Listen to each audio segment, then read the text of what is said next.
Wisnuwardhana adalah Raja Kerajaan Tumapan atau Singasari yang berkuasa pada tahun 1248 sampai tahun 1268 Masehi.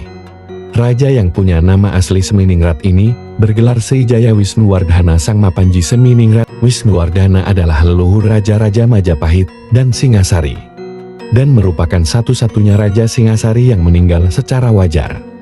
Abunya ditempatkan di Walere dalam perwujudannya sebagai Siwa dan Jadagung atau Candi Jago sebagai Buddha Amughapasa. Ada dua versi yang menceritakan tentang garis darah dan sepak terjang Wisnuwardhana, yakni Kitab Pararatap dan Negara Kertagama.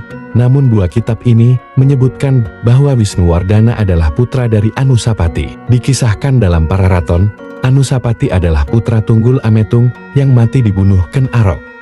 Setelah dewasa, Anusapati yang memang ingin membalaskan dendam ayahnya, mengotaki pembunuhan Ken Arok pada tahun 1247 Masehi. Anusapati kemudian bertahta di Tumapel. Namun, pada tahun 1249 Masehi, Anusapati mati di tangan Tohjaya. Kitab Pararaton menyebutkan bahwa Tohjaya adalah anak Ken Arok dari istri selirnya yang bernama Ken Umanu. Pararaton selanjutnya mengungkapkan, Anusapati memiliki putra bernama Ranggawuni atau yang nantinya dikenal sebagai Wisnuwardhana. Sementara itu, Tohjaya dinobatkan sebagai raja setelah Anusapati tewas. Wisnuwardhana mendapat dukungan dari kalangan istana untuk memberontak terhadap Tohjaya pada tahun 1250 Masehi. Tohjaya terluka parah dalam pertempuran dan akhirnya mati. Wisnuwardhana pun naik tahta sebagai pemimpin baru di Tumapel. Anusapati naik tahta pada tahun 1227 Masehi. Anusapati wafat pada tahun 1248 Masehi dan digantikan oleh anaknya yang bernama Ranggawuni atau dikenal Wisnuwardhana. Tahun 1254 Masehi, Wisnuwardhana mengangkat putranya, Kertanegara, sebagai putra mahkota.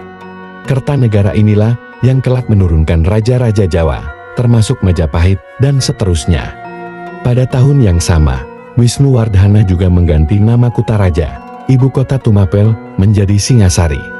Nama Singasari pada akhirnya justru lebih dikenal ketimbang Tumapel. Wisnuwardhana memerintah antara tahun 1248 sampai tahun 1268 Masehi. Dia merupakan satu-satunya Raja Singasari yang meninggal secara wajar. Abunya ditempatkan di Walere dalam perwujudannya sebagai Siwa dan Jadagung atau Candi Jago sebagai Buddha Amughapasa.